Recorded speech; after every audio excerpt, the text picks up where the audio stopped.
Hello, everyone. My name is Allison Landsberg, and I'm Professor of History and Cultural Studies at George Mason University, and I'm the director of our new Center for Humanities Research, the CHR. If this is your first event, welcome. The CHR, the newest of Mason's transdisciplinary research centers, was the creation of a group of faculty members with the aim of supporting humanities research at Mason and increasing its visibility. We're grateful to the Provost's Office and to the College of Arts and Sciences for funding this endeavor. Already, the CHR has begun to foster a vibrant intellectual community on campus, one that engages with the humanities-related dimensions of the most urgent issues of our time.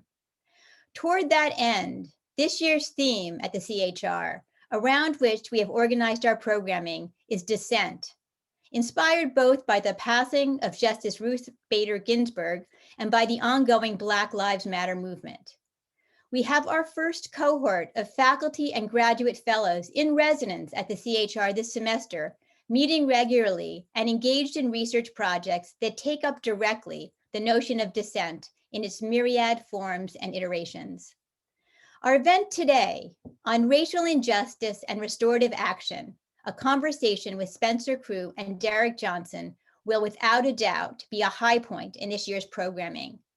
I want to alert you to the fact that this is the first of a two-part series. The next one will be Friday, April 23rd at 1 p.m. You'll find more information about that event on our website, chr.gmu.edu, and we'll drop a link to register for that event in the chat. Today's event is special for several reasons. First, it provides us the opportunity to celebrate and honor Professor Spencer Crew, who for more than a decade has served as one of our distinguished Robinson professors while simultaneously holding numerous leadership and curatorial positions at the Smithsonian, most recently serving as the interim director of the National Museum of African American History and Culture. We're also imagining this event as the inauguration of what we are calling the Hindsight's 2020 initiative, which my colleague and friend, Stefan Wheelock, will discuss briefly in a moment. What we have planned for you today is a dialogue between Professor Crew and another exceptional figure, President Derrick Johnson, the executive director of the NAACP. They have each been architects of dissent, personally and institutionally. Their lives and work exemplify how critical dissent is to our democracy and how constructive, even generative, it can be. The work of dissent is crucial, even in the darkest of moments. Perhaps some of you have been protesting the murder of Dante Wright at the hands of a Minneapolis police officer. His death and the wrongful death of so many others weighs heavily on all of us. At this critical moment in our nation's history, we will ask Professor Crew and President Johnson to reflect on their lives and their work advancing racial justice, both locally and nationally.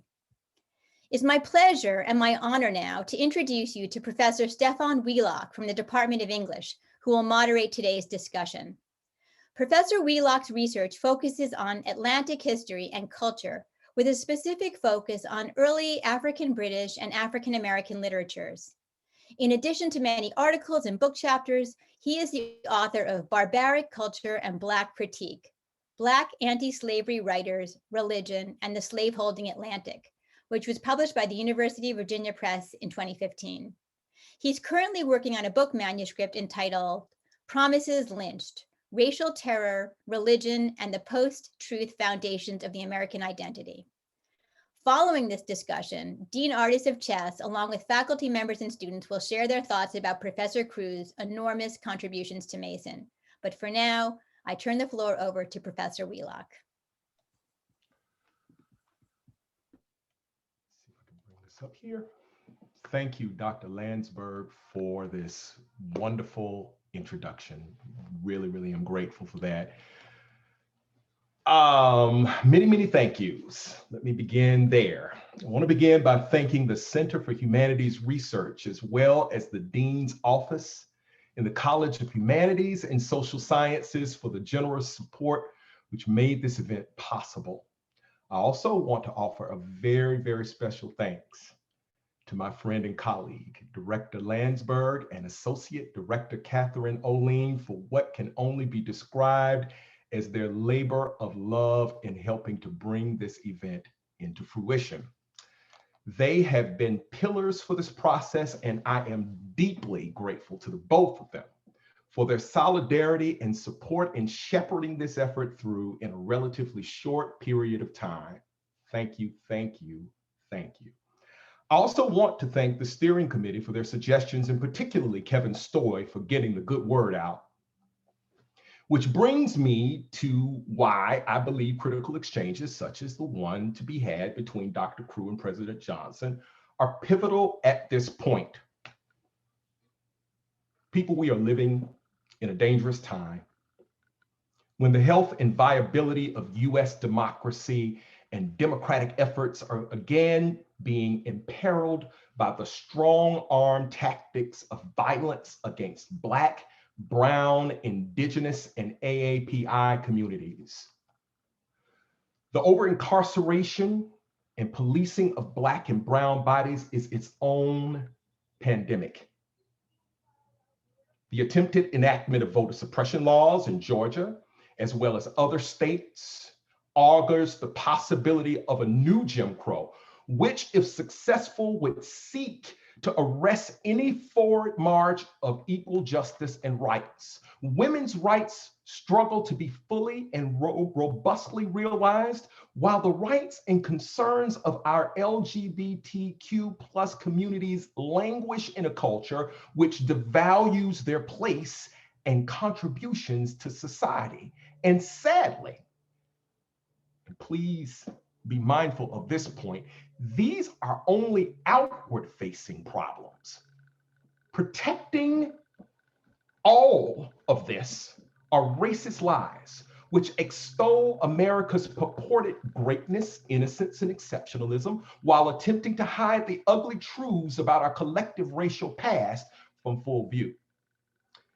As I've been reading Professor Eddie S. Glaude Jr.'s important book, Begin Again, James Baldwin's America and its urgent lessons for our own, I was struck by his daring to see America's false narratives as systemic and pervasive, and as at the heart of what renders our current moment tragic and perverse.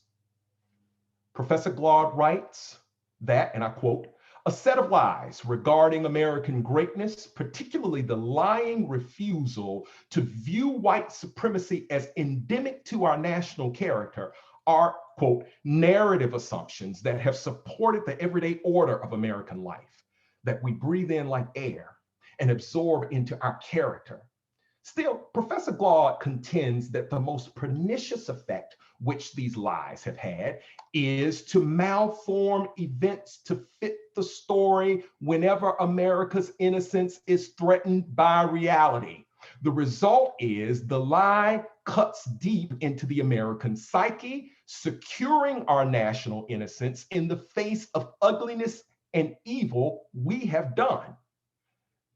I add a couple of more points. That in this Trumpian era, racist myth-making and lying have threatened to render our society culturally reprobate in its beliefs, hardening American sensibilities beyond the capacities for reform and societal renewal. Refashioned as a renewed belief in white cultural survival and power, white supremacist ideologies, for example, have exploited the fault lines and of growing dissensus over the identity and destiny of the nation and its relation to global affairs, while constructing an alternative reality which flouts the histories of the oppressed and the downtrodden. One consequence of the assault on truth is that possibilities for empathy, progress, and an elevated moral sense are having to bear up under the weight of racist partisanship and its distortions of a collective sense of reality and civic obligation. Recently, we proposed the Hindsight's 2020 initiative as a way of addressing these concerns. Conceived as a years-long enterprise, the Hindsight's 2020 initiative's aim is to help Mason and the greater DC metropolitan area focus on how the long history of racial injustice shapes persisting forms of structural inequality. The name is borrowed from the aphorism, hindsight is 20/20. And in choosing this name for our initiative, we wish to suggest how acutely aware we are that the nation has neither clarity nor assurance about how it realizes the promise of racial justice and parity during these uncertain times. Still, events such as these offer glimmers of hope as they aim to bring much needed truth telling to a moment where bad faith gestures and lying continue to shape the political state of affairs. And without further ado, we're going to just jump right into this discussion. And I would ask if Dr. Crew and President Johnson would turn on their cameras. All right, all right. And we'll just kind of jump right into the discussion. I just want to kind of begin by asking how you two are doing during this really, really difficult COVID-19 year. I think I'm getting through it as well as can be expected. It's been interesting trying to reorient your life in sort of semi-isolation and trying to make sure that you don't get caught up in the pandemic impacts, and also hoping that your family stays well also. So that's been our key focus, is keeping everyone well and safe. Yes, yes, I'm with you there. I mean, it's been an odd year to feel as everything is being conducted through Zoom. Right. Derrick, how are you? How are you, sir? Doing good, doing good. Your question, I think I share the same, just trying to navigate this moment. It's been a year and a month for me operating in this space.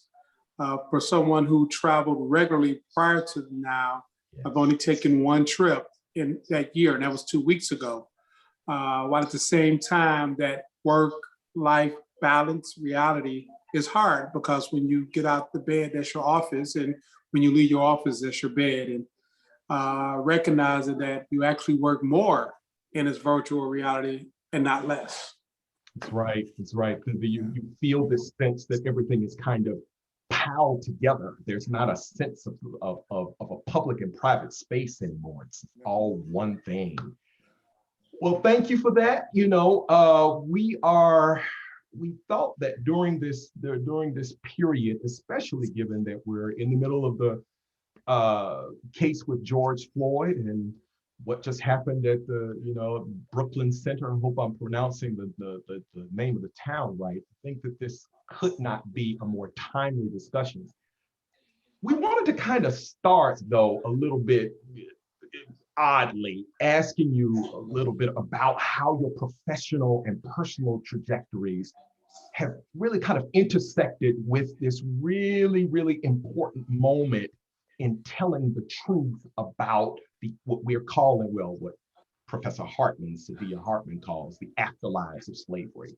How do you sort of see your own professional involvement and engagement working in that regard? And I wanted to kind of start with Spencer, partly because we're celebrating him, and then we'll move to Derrick. And I wanted to ask Spencer a little bit about his role as historian, noteworthy historian and curator, and what that's been like, working at the National Museum for American History and the National Museum of African American History and Culture. And particularly, what have you been most proud of during that career, during this long and storied career? That's a terrific question, Stefan. I think I would start with the concept that history for me has always been a vehicle for truth-telling, but also a vehicle to help impact social change and show social perspective. And that goes back to my days in college. I should tell Derrick that I'm a Brown graduate, which has a connection to Tougaloo. So Tougaloo is a very familiar place to me, a very dear place, because there were students at Tougaloo when I was there who became very good friends of ours. So that it's great to be able to work with you this evening. But what was key about that was having history professors, particularly those focused in African American history, who saw it as a vehicle for bringing light to the role of African Americans in this country, but also use it as a way of bringing about change of perspective. to change a better understanding of how much African Americans have meant to the development of this country. And I think if we look at my work at the American History Museum and at the National Museum of African American History, that what's been key is using those platforms as means of really beginning to broaden the story of American history. One of the sort of phrases we use at the National Museum of African American History is that what we are doing is telling American history with an African American lens. And we're really trying to offer a perspective on the history of this country that looks at it from how African Americans have experienced it and constantly how they have also changed this country. And for me, if you ask me what I am sort of pleased most about in terms of the work that I've done at the Smithsonian, it probably has to do with the very first exhibition that I had a chance to create on my own at the National Museum of American History. Mm-hmm. It was an exhibition that was focused on African American migration from the South to the North during and after World War I. And why that's important in many ways, and even very important today, is that what this is the story of the relocation of our people from being primarily rural and Southern to eventually becoming more urban and Northern. More importantly, it was an indication of how they were responding to and rejecting the treatment they were experiencing as citizens or as mistreated citizens in the South in terms of all of the regulations and rules and roadblocks that were put in their lives at that time. You know, voting restrictions, segregation, violence, voter suppression, all the things that also have relevance today were part of what they were facing then. And many people decided that they had to get away from that. And coming north became that alternative. So what that exhibition allowed us to do is to really tell that story. And I think for many of us, it's actually our own story. Because if you ask people who even live in northern parts of the country, I always like to smile, and you ask people where they're from, they might say, I'm from Cleveland, they might say, I'm from New York, but then you ask them, where are your people from? And then they're going to say they're from South Carolina, North Carolina, Mississippi, Alabama. You realize that this is the story of how they have wound up in these places. And for the Smithsonian, why it resonated for me, it was on a couple of levels. One was that it was the first, I think, exhibition that the American History Museum had done solely focused on African American history. So it really moved it front and center as a part of the story that it wanted to promote. It's important to understand about the history of this country. The other thing that it did was to, I think, really begin to change the look and feel of American History Museum staff itself. That we were able to bring in docents who were African American, who became then part of the ongoing docent community. We were able to go out into the community and welcome them into the museum. So I think all these things were important changes for the Smithsonian, but I think also important changes for our community to understand that their story was an important story, that the artifacts that they were saving and keeping that belonged to their parents and grandparents and others were important parts of that history and needed to be saved and to be preserved.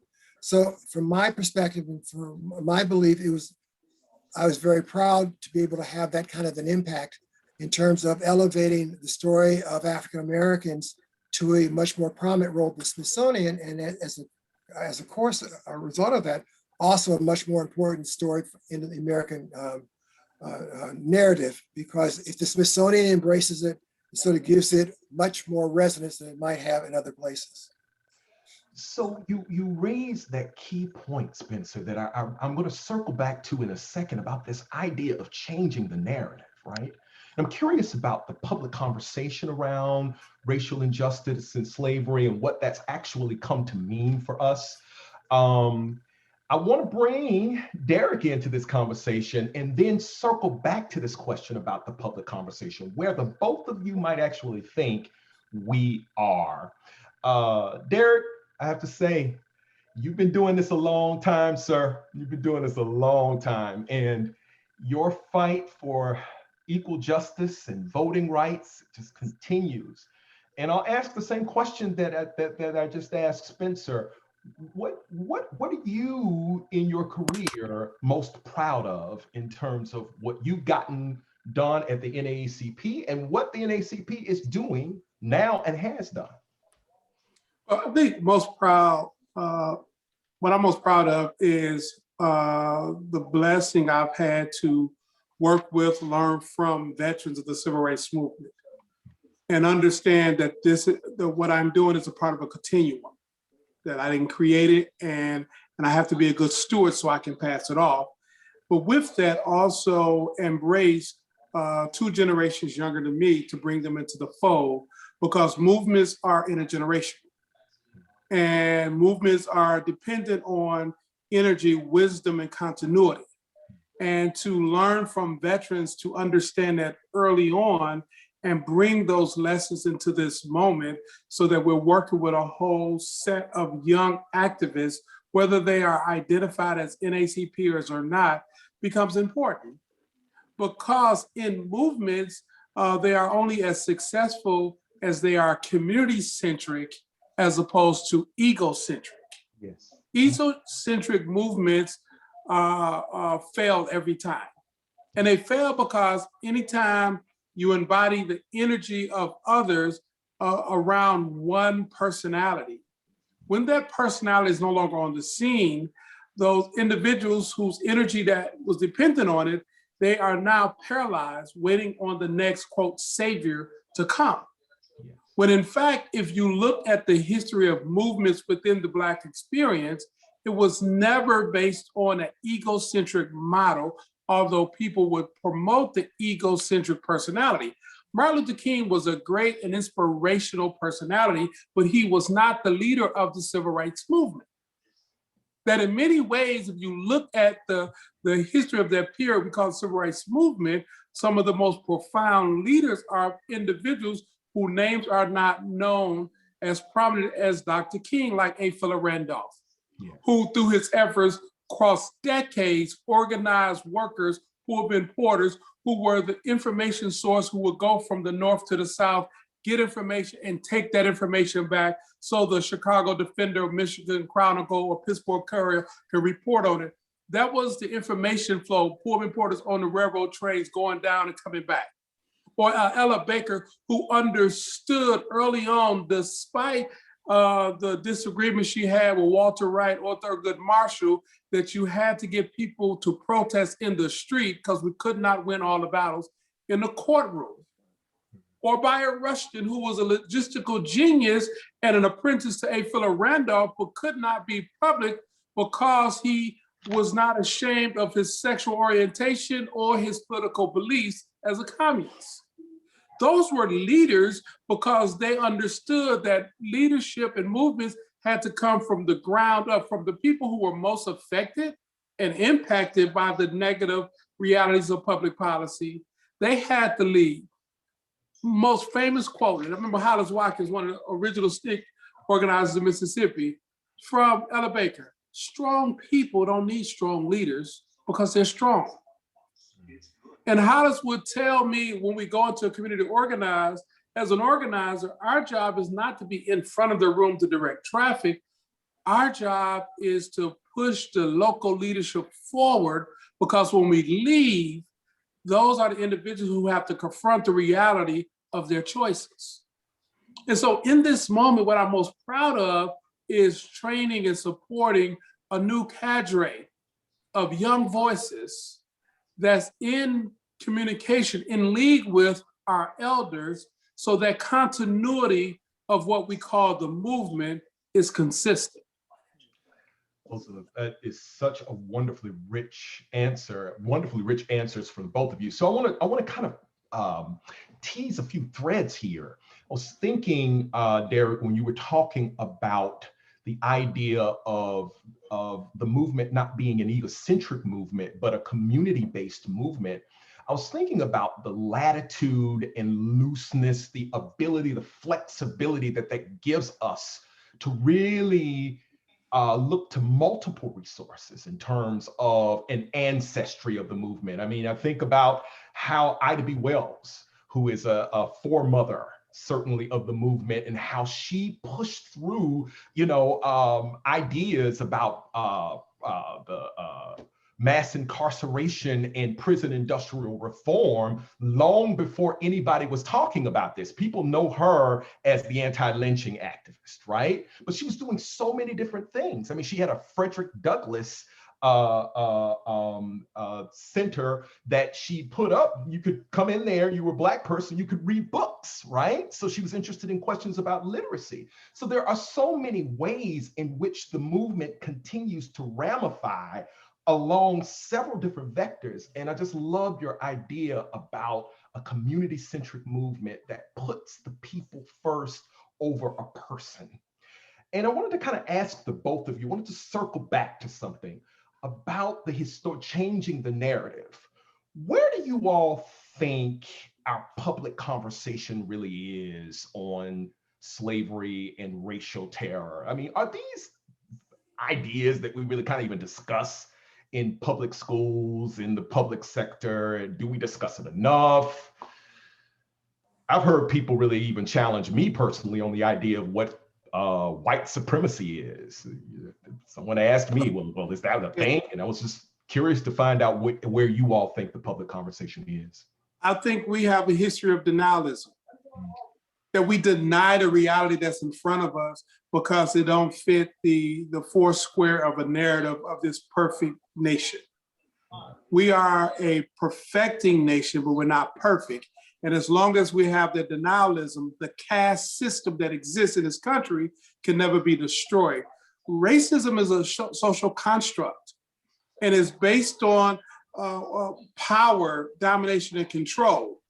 And many individuals who consider themselves white now were not considered white in their 30s and 20s and 40s and 50s for some, because they did not comport to what the power structure needed until it became politically required that they had to be recruited to that power structure. So if you look at LaGuardia term as mayor, when they would carve up the city and give so many seats to the Irish and so many seats to the Jews and a seat to the Blacks in Harlem, that was about power, to maintain domination and control over the money, which we call the taxes. Because much of the public policy discourse is centered around then and today, who gets taxed, who's not taxed, and how those tax dollars are spent. Who controls that question? And we move from there to use narrative through fear to control the flow of who actually participate in elections to determine the policymakers. So here we are, sitting in the backdrop of a treasonous insurrectionist act on our Capitol. For the first time, someone walking through the Capitol with a Confederate flag, and they are able to justify thinking that they are patriots because of a false narrative as a result of a set of corporate and personal interests trying to keep someone in office who would benefit their bottom line, their tax dollars, whether it's a result of regulatory policies, they didn't want to be held accountable for the pollutants they put in our rivers, whether it's because they don't want to pay their fair share in taxes, whether because you name it. What we just witnessed the last 4 years wasn't about him. It is all of those corporate backers and those high wealth individuals who benefited mightily from the tax cut, who benefited mightily with not properly staffing the administration to hold those high wealth interests accountable. I'm going to push this just a little bit further because there's so much to unpack here with this idea of the public conversation and thinking about changing the narrative. I've really been both fascinated and, if I could be frank, slightly disturbed about the way in which we, in some senses, banish the idea of white supremacy and racial terror from the public conversation in the name of progress. That we think about it as, well, we've moved on. Well, obviously, with the election of President Trump, we need to kind of circle back to that and think about that, rethink that seriously. And I'm curious, Spencer, how that really works when we're thinking about the museum as its own archive of public information. How does it work better or maybe not as good as perhaps what we would get in a school setting like a university or secondary ed? I mean, what benefits does the museum bring to the conversation?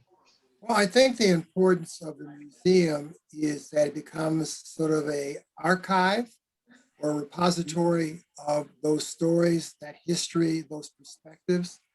I agree with Derrick. I think, though, that the conversation is an evolving one, but it's not an evolving one that goes in a straight line.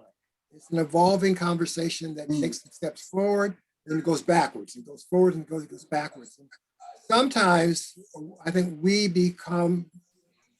embrace the belief that the progress we've made is going to stay and is not going to have any people attacking it and trying to push it backwards.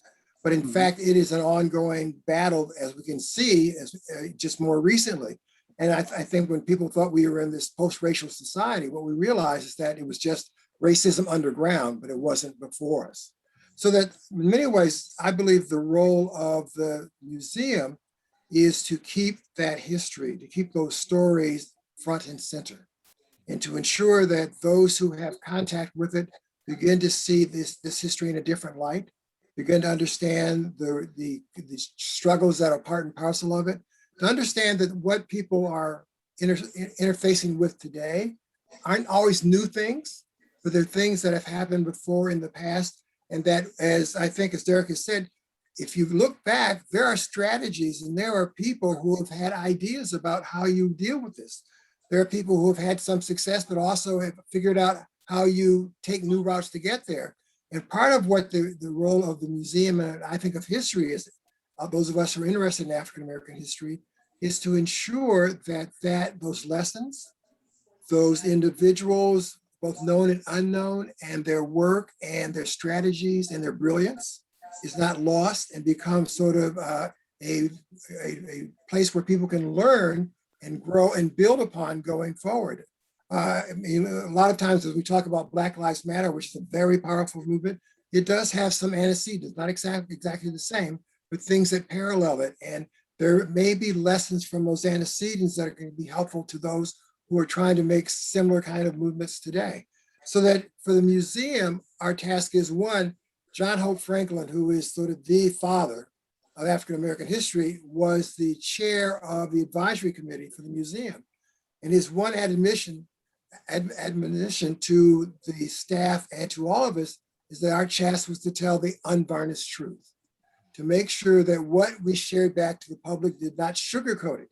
And it did not paint a picture of great achievement of the African-American community consistently, but talked about the achievement, but also the troubles and the difficulties that we faced, so that our sense of our role and place in this is a clear-cut one, and one that allows us to build on truth rather than on hope for or fantasy ideas about how things should operate.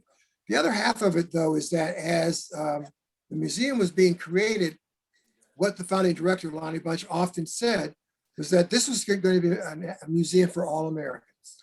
And what he meant by this is that he wanted not only African Americans to come in and to see the stories and to feel pride and understanding, but for others to come in and begin to see aspects of their history they hadn't found in other kinds of places. We talk about the lack of this in schools and other educational institutions. Well, what the museum wants to be is one of those alternative education institutions, that through our exhibitions that we do, that people can see the story differently. We have a very active and I think brilliant education department who are working with teachers constantly to help them understand how you talk about these issues in the classroom, and how, when you do it in the classroom, you make it an experience that is worthwhile for all the students, that their conversations that help them to grow in understanding, maybe help them to grow in a better sense of what challenges lay ahead of us, and how we as a country can more directly engage on these conversations and maybe begin to make some steps forward. But as I started, I think it is a winding road, and one that has steps forward and steps backwards. And it's key that we have people understand that, because the other fear we might have is that people will get discouraged when they find out that it's not going as well as they thought. But in fact, that's the norm. And what it means is that if you want to have success, you have to keep pushing forward despite the setbacks that you face. Yeah. I was going to actually ask, and I wanted Derrick to jump in on this. I wanted to ask you all a little bit about the setbacks. I mean, did the museum encounter certain setbacks in its inauguration, in the effort and the plans to build it? Uh, I've wondered if this was a smooth sort of road pathway forward for the museum in terms of its building. It was not. Okay. Uh, the history of it's really interesting. I won't give you the long version of it, but actually the idea for the museum goes back more than 100 years. Mm. That the first conversation about the need for a museum goes back to the turn of the 20th century, when African American Civil War veterans were in Washington, D.C., celebrating the end of the Civil War.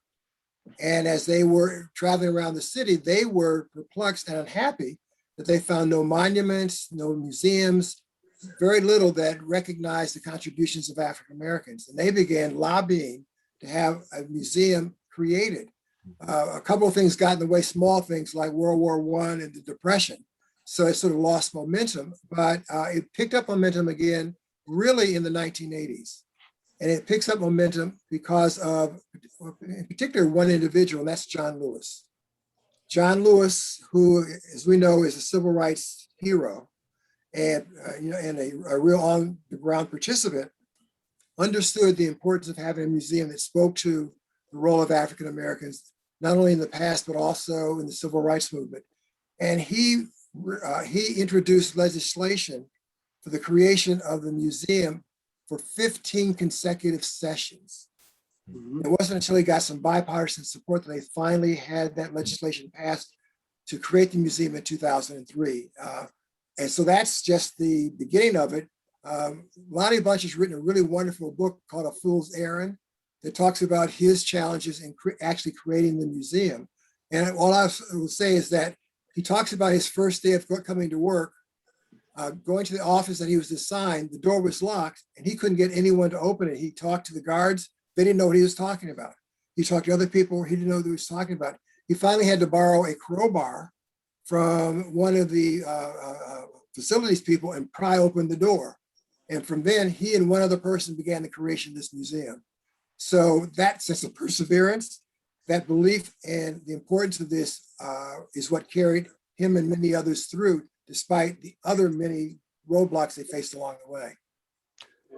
I want to bring Derrick into this conversation in a different kind of way. To what extent was the NAACP involved in sort of lobbying for these kinds of efforts? I know that the NAACP has its hands very, very full in just across a number of areas, and we're going to get to that in just a second, because I'm going to ask you a little bit about this current lawsuit that's happening right now. But I'm curious about the NAACP's footprint on the public domain, public efforts like the museum, public efforts, like the initiative that in the museum for EJI in Alabama, what that actually sort of looked like, what tactics the organization may have used, strategies, I think is probably the better word. Yeah. So we have a full service government relations office in DC, and we build out our agenda. And I can assure you, John Lewis staple legislation was a part of our agenda.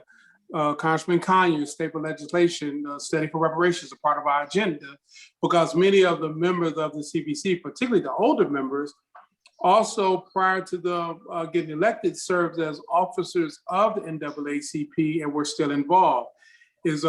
We voted during our 2018 National Convention in Detroit, or 2019, for a resolution for the impeachment of the then President Trump.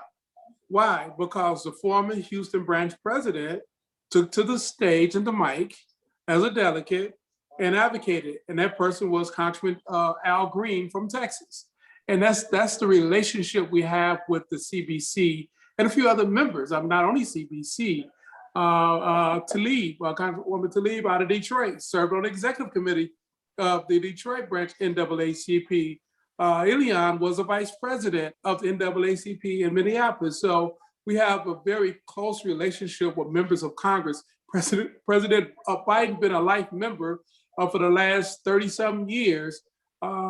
So when it comes to issues as of interest, concern, or opportunity for the African American community, if there were a member of Congress that was championing a piece of legislation, more than likely we were involved lobbying and supporting those efforts. And when it comes to EJI, Brian Stevens he's phenomenal. And the way he was able to take his legal experience and convert it to an advocacy platform, and then convert that to an effort to recognize all those who have been lynched was phenomenal. And much of what he did was in the private sector to raise the money for that museum against the wishes of the state of Alabama and Montgomery. So that is called perseverance in the Black community, that despite all of the obstacles, all of the barriers, we see a set of individuals casting a vision, and whether or not they're able to see it through in their lifetime, we see that continuum I talked about earlier. And I love the quote, unvarnished truth, because when we rest in the unvarnished truth, we learn from the mistakes. We understand what to avoid as we appreciate the successes, because the success only come out of the tensions. You know, none of us wake up and it happens, because if it was that easy, so much more would have happened by now. All of what I've seen in terms of progress come out of different levels of tension, stress, and adversities, but through perseverance, we stand. I want to shift the conversation just a bit to what I'm really kind of describing here as the past and the present. William Faulkner, that great novelist, says that the past isn't past, it's not even past. It's right here, it's right now. Haunts us as a ghost. And in some senses, it's almost as if it's being enacted and reenacted, rather. And I wanted to kind of start with you, Derrick, on some of the questions I have regarding this. We are both, and I'm going to embarrass you a little bit, I hope that it not too much, but we're both sons of the South, and we're both sons of Tougaloo College. We spent a lot of time, our formative years, in places like Mississippi. So when we see things like the Capitol insurrection on January the 6th, mm-hmm. and I would include Spencer in this, of course, that we have a certain reaction to it. We think to ourselves, well, is history turning again? Or do we see a kind of a backward step? Do we see a backward step? Are we going back into a kind of Jim Crow era with Georgia's voting rights, this draconian voting rights? And I wanted to ask you all to put your historian's hat on just for a second and kind of talk a little bit about the importance of legal history in the kinds of things that you are doing right now. So we have the Ku Klux Klan Act of 1870s, sometimes called the Enforcement Acts, that were intended to protect the rights of African Americans against this, well, terrorist group. I don't know what else to call it.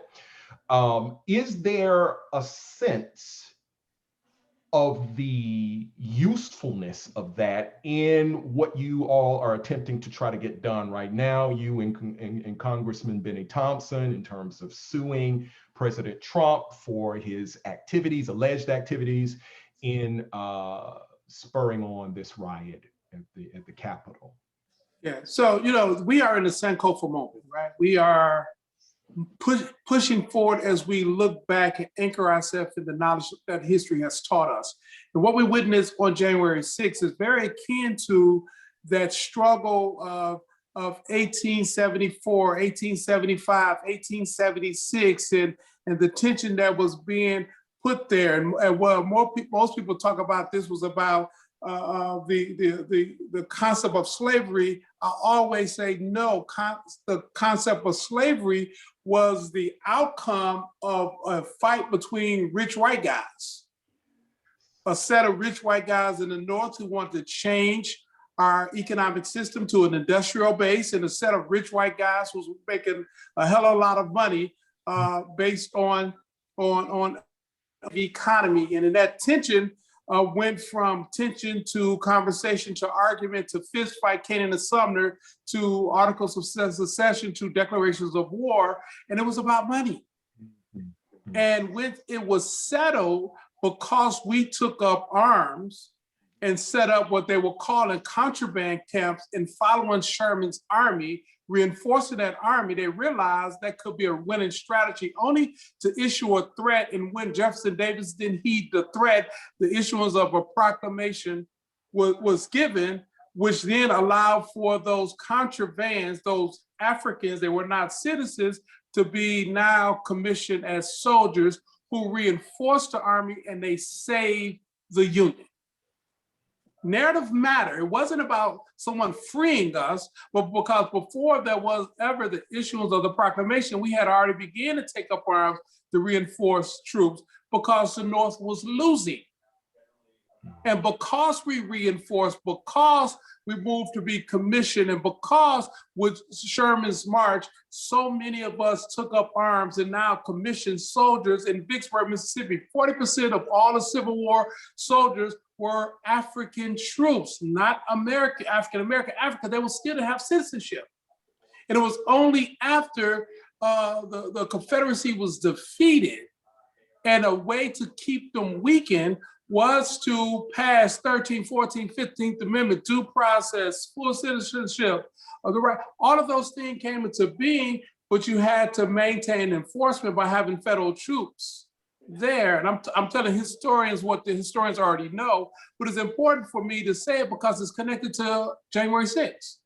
And in that, those troops maintained order because there was still coup d'etats taking place, starting in Colfax, Louisiana, moving up. And those coup d'etats were being ran by the big lie strategy.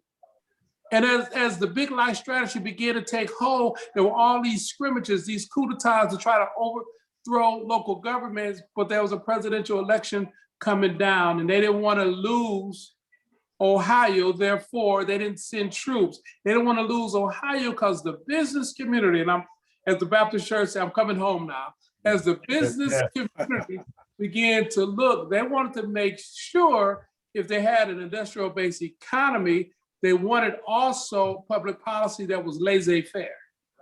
And they had to do something to maintain a laissez-faire government, so they didn't send troops. And then when the election was held, those African Americans, they have citizenship, who would have voted in a Mississippi, in a South Carolina, did not turn out because they were being massacred on their march to the polls because the federal troops were not there. The federal troops were not there because they didn't want to lose Ohio and they didn't want to upset the Ohio voters. And as a result, they lost states like Mississippi and South Carolina that they should have won, forcing a compromise, Hayes-Tilden.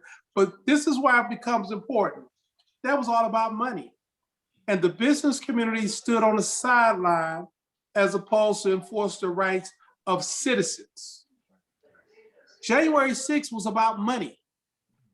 And my challenge to the business community, if they stand on the sideline and allow the changing in the voter laws in Georgia or Texas or Michigan and do nothing, we're gonna find ourselves in a compromised posture. Then we called it segregation. We don't know what we're gonna call it moving forward. But in that compromised posture, we've seen what was possible over the last 4 years. The spread of white supremacy, the emboldeness of individuals to march in Charlottesville, where you all are, with tiki torch, yes. The massacre of a synagogue in Pittsburgh, the taking of children at the border, the killing of Black people in Louisville, Kentucky, and police officers across the country not being held accountable, in addition to a health pandemic that was global in nature without a federal response, crippling our economy. The real question we have here, as we look at history, we need to gauge what kind of future do we want to have. And if we want to have a future that's better than the history we come out of, the business community cannot trade the rights of individuals for the profits of their corporations. I loved it. I loved it. I felt like you did take us to church, and I'm going to ask you just to extend the sermon just a little bit more, Derrick, because I wanted to hear a bit about the general outlines of the case that you all are bringing to court. Feel free to share as much or as little as you feel that is necessary. But we'd like to, I think the audience would benefit if we had a sense of what type of a case you all are bringing presently. Absolutely. So in that historical context, Congressperson realized that members of Congress from the South was being intimidated and harassed. When they adopted the Civil Rights Act of 1871, commonly known as the Klan Act, because the Klan, along with several other groups, were behind intimidating those members of Congress as they were seeking to reunify the nation. And out of that, they wanted to make sure there was a cause of action in the law that members of Congress can bring against individuals and groups who sought to intimidate, interrupt, or cause harm as they carried out their duty to serve as members of Congress. We haven't had to use this law since then. And here we are looking at an insurrection attack on the Capitol, seeking to intimidate or prevent members of Congress from carrying out their duty to certify the election. And we contend that those individuals were there at the behest of a set of individuals, such as the former president, Rudy Giuliani, and organizations like the Proud Boys. There may be other people we admit as defendants, but all of the information we have gathered following the November election and the strategy and the narratives and the action that was taken leading up to the event on January 6th is consistent with a cause of action to bring against those set of individuals that fall squarely within the intent of that piece of legislation from 1871. Excellent, excellent. I wanted to at least get some comments from Spencer on this very same issue. And I kind of want to also ask the both of you after that, in this era of intersectionalist politics, the role that women are having as leaders in really helping to push these kinds of agendas forward, these sorts of activities forward. Just wanted to kind of get a sense of where you all were on that. But I'll let Spencer kind of talk a little bit. Sure. Before, unfortunately, I have a hard stop at the top of the hour, and I'm 1 minute too. Cool. Sure. Oh, absolutely. Yeah, and I could have talked for another 2 hours, but for this hard stop.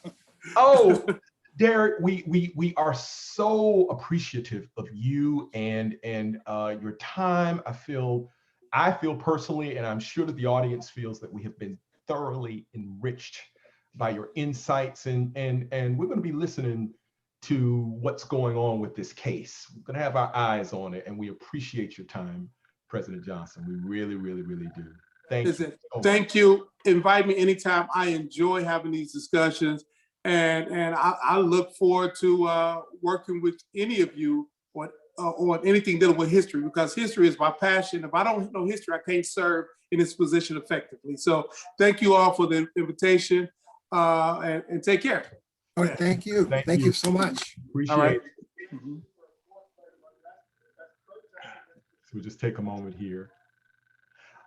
So Spencer, I wanted to continue this discussion and ask you a little bit about what we were asking before, your comments on this. Where is your sense about this past and present when it comes to this case? Well, I think, first of all, Derrick did a terrific job of giving you sort of the broad strokes about it. And my first sort of reaction is deja vu. And it's deja vu because he's exactly right that if you go back and begin to look at what was going on in the years after the end of the Civil War, as you go through Reconstruction in the years afterwards, there are such parallels to what's happening today that was happening then, which is essentially what happens when the Civil War ends is that there is an effort by the former individuals who were enslavers to recreate a system of slavery by a different name, as some people would call it. And to do that, what they had to do was to come up with ways of forcing or preventing newly freed African Americans from actually being able to use the citizenship that they'd been given. So what emerged are a number of steps. I've talked about the segregation and discrimination. And I think what Derrick very aptly described also was the use of violence. That violence was a way of preventing African Americans from voting, from running for office, and for having a real political impact on the destiny and the direction of legislation and politics in the South. So as a consequence, what they were able to do is to shift, I think, control of Southern governments from, in some ways, biracial operations to one that was, once again, white dominated with white power, and push African Americans out of that role. And he's right, it is about power. It's about control. It's about individuals not wanting to lose the economic leverage they have in an operation. I think you see similar kinds of things happening in the world today, and especially with the insurrection that was directed towards Congress. Because basically, I believe what we're watching are individuals who are feeling their power is beginning to diminish in dramatic kinds of ways. And they are unwilling to allow that to happen. And they are willing to take whatever they think is necessary to try to maintain that power, to maintain that control. And that insurrection was about exactly that. How do we prevent a legally run election to get overturned, to keep us in control, to keep us in power? And that's what I think we see happening in terms of what's evolving today. The last 4 years of leadership out of Washington has essentially been a series of sometimes coded, sometimes not so coded words saying that we want to keep you in power. Make America great again is about taking America back to the 1950s at least, if not further back, at a time when people of color were not in the landscape. They were there, but they were not part of the picture. They did not have impact or control in the ways that they do now, in the ways that it's changed over time. So that what we are facing is that effort to take the nation back to where it was. And the question and the challenge is, what are the steps that you take to prevent that from happening? How do you organize? And that's why I think the Black Lives Matter, the social justice activities in the course of the summer and going forward are so important, because it is a statement that this is not the 1870s.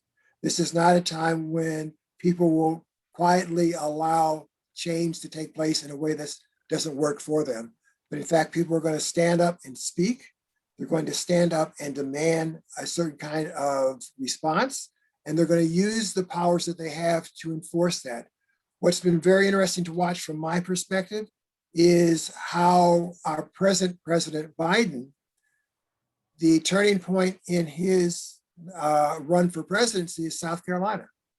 In South Carolina, where a large contingent of African Americans turn out to vote for him and become the stepping stones to where he is now, which makes him much more beholden in ways that he can't deny than maybe others in the past have been. And it'll be interesting to see how that is leveraged and what are the things that come out of it that allow us to continue to change the nation in the way we want to be, rather than to regress back to the nation we don't want to be. I wanted to just follow up just with a small brief, just follow up before we turn to the audience to ask some questions. In this era really of intersectional politics, and where women have, particularly Black women, women of color, have taken on a really, really forward-moving avant-garde role in pushing forward the movement. what lessons can we learn from history regarding that? What are some of the things that we're maybe missing from the public record that would help us to understand that, you know, women have been here for I a very. think that's exactly the point, that women have always been there. The issue is, did they get the kind of recognition and the kind of prominence for the roles that they're playing in the forward movement? That, I mean, there have been books written about how even the civil rights movement, it is the women and the local communities and the churches and other places that are critical in terms of providing the infrastructure to allow these things to go forward. We've talked about Fannie Lou Hamer and others who are a little bit more prominent, but they are just the tip of the iceberg, I believe. That they represent many more individuals who have dedicated themselves and dedicated their lives to the forward progress in terms of the rights, human rights of African Americans and others in this nation. So what we're seeing now, I think, is more women who have always been active getting much more of a public representation and public credit for things that have been part and parcel of what they've been doing for years and years and years. I can't think of a community you can't go to where, if you really dig deep enough, you will find women who have been critical to any success that that community's had in terms of making an impact on human rights in that circumstance. So what I wanted to do, if possible, so that we can keep the question and answer period going, I wanted to ask Allison, because I can't see actually what's being printed in terms of questions, if there are maybe 2 or 3 questions that we could ask in about the next 15 minutes to Professor Crew that might be of interest to us all here. Absolutely. Thank you so much. This has been an absolutely inspiring and thoughtful conversation, and I'm very grateful to you both, and to Derrick also. There's a question in the Q&A that I'd like to read that I think is a really important question. The questioner says, "I'm deeply grateful for our African American leaders paving the way for the civil rights movements for all other persons of color and immigrants. As the racial violence escalating against Asian American Pacific Islanders, layering on top of continuing violence against Black lives, communities are in unbearable pain and fear. How can the AAPI community rise up while not competing with the Black Lives Matter movement? How can we change the narratives together, dismantle the racism caste system, prevent more harm while being sensitive to the deep human suffering for the diverse communities? Any advice and words of wisdom to move forth together?" I guess for me, the thing that leaps out immediately is that it's really not a competition. That I think the success of one group does not diminish the success of another group or take away from it. And that at least I'm beginning to see more and more conversations across groups about how do we begin to connect together and use our collective impact to create change. That what it seems to me has often been at the core of the operation of this country has been finding ways to separate groups so that their collective power cannot have the kind of impact that we want. So I would suggest that it is a matter of just reaching across and initiating conversations back and forth. I don't believe that people are going to say, no, we can't talk because we're at odds. It's more, how do we find ways to work together and to begin to bring pressure to bear to prevent the kinds of things that are happening in both communities, in all communities. Do we have other questions, Allison? I would like to, I don't see questions right now. I would like to invite people to not be shy and type your questions into the Q&A, and we will ask them. Could I ask a follow-up? Spencer, No, go ahead. I was going to ask just a kind of a question connected to the one that the audience participant asked. With coalitional politics, do you feel that is a point where that the bonds that could be created out of them, forged from them, could they be stronger, or are they not as strong as you would like? I mean, what's happening with them? Is are these just events that are happening across communities, and that we're empathizing with one another, but that the bonds aren't really there in ways that they need? I mean, where are you in terms of that? Well, I think the bonds need more work, that they certainly are not where they need to be. But it strikes me that one of the outcomes of this growing violence directed towards other communities is a growing sense of connectedness to communities that have faced this violence before. That I think sometimes when you're out on the outside looking in, it seems much different and appears much different than when you become part of those on the inside looking out. And my hope is that as more and more groups recognize the commonality of the issues they face, that wonderful, interesting sort of analogy I've heard it said is that what they said is that when they came for my neighbors, I said nothing. Yes. When they came for my cousin, I said nothing. When they came for me, no one said anything. And what we need to understand is that it's important to recognize the plights of others, because the plight they're facing can come to you. And the more we embrace that, I think the greater the chances that the changes we want to have happen in this nation can happen. Because I think for me, it is the understanding that they're saying within the next 50 years, the minorities will be the majority. And that's a dramatic change in the operation of this nation. But the question is, will those minorities work in collaboration, or will they work in competition? And the hope is that it's collaboration, a recognition of the common bond as opposed to competition. And I think that goes back to what Derrick talked about. How does the politics of power play out? And are those politics used in a way that create dissension, or are people willing to look past that and understand that there are larger issues at stake here that can't be shaped by power politics? Yes, no, that's so well said, so well said. We have a few other questions, Allison. I can ask them, or if you want to, Sure. I have in front of me some audience. I don't know if you're reading questions in the chat, but I have some here in the Q&A. Okay. Here's a question. I'm really interested in thinking about youth and history. And Dr. Prue mentioned some of the types of partnerships that Smithsonian had with community partners. I'm wondering if Dr. Prue could speak to how we might think about making history more accessible to young people. Well, part of the way I believe that you make it more acceptable is to find platforms in which they are active and which they connect to. And I think part of it is using social media more actively. What the museum's begun to do more and more is to create online experiences that are set up in different ways, so that the various ways in which individuals acquire information, interact with information, and sort of enjoy information, or at least are interested in taking it on, is part of how they think about the variety of presentations we can do.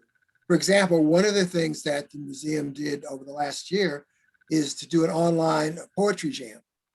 And essentially it was send out the word online saying, we'd like you to share with us either your favorite poem or something you've written that reflects your feeling and your experiences during this time period.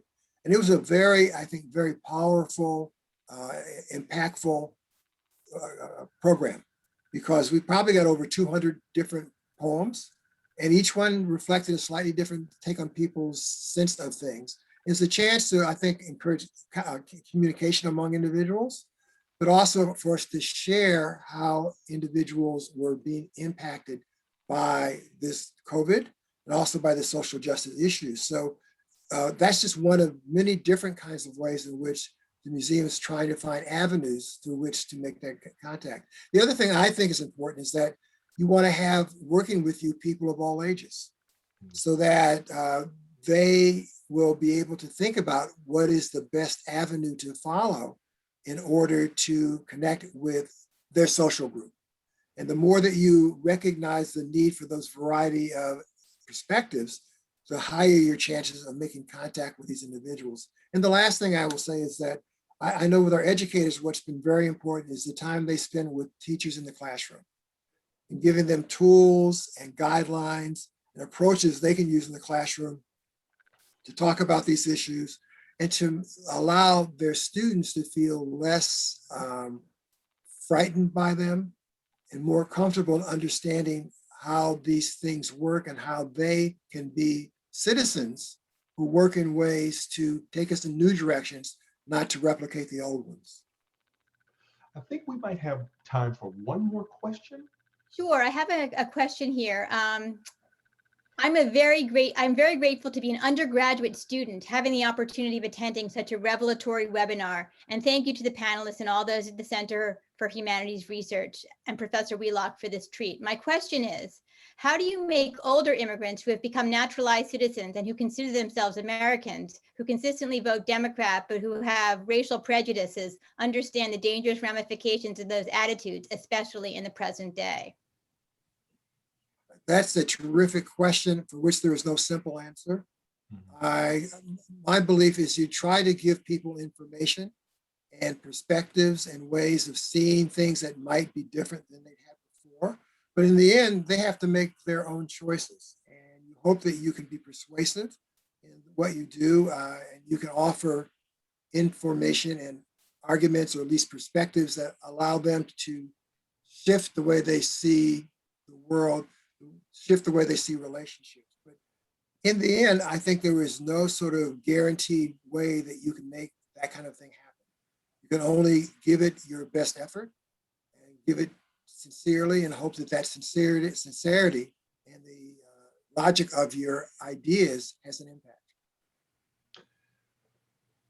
Thank you so much for this wonderful, robust, amazing discussion. I feel as if I'm a student all over again. And I want to thank especially Dr. Crew and President Johnson for really being teachers today and truth tellers in a moment when we're really in need of it. What we want to do is to transition. But before we transition, I just wanted to put in yet another plug for the 23rd. Please come back for part 2 on the 23rd from 1 to 2:30. That's a Friday, when we will be having another conversation, and this time with the Honorable Leslie Abrams Gardner and her partner, Jimmy C. Gardner, which should be itself a treat.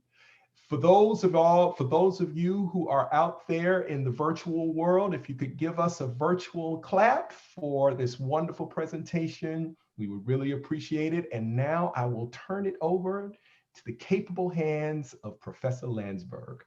Thank you. Thank you, Stefan. Thank you so much. This was a really a fabulous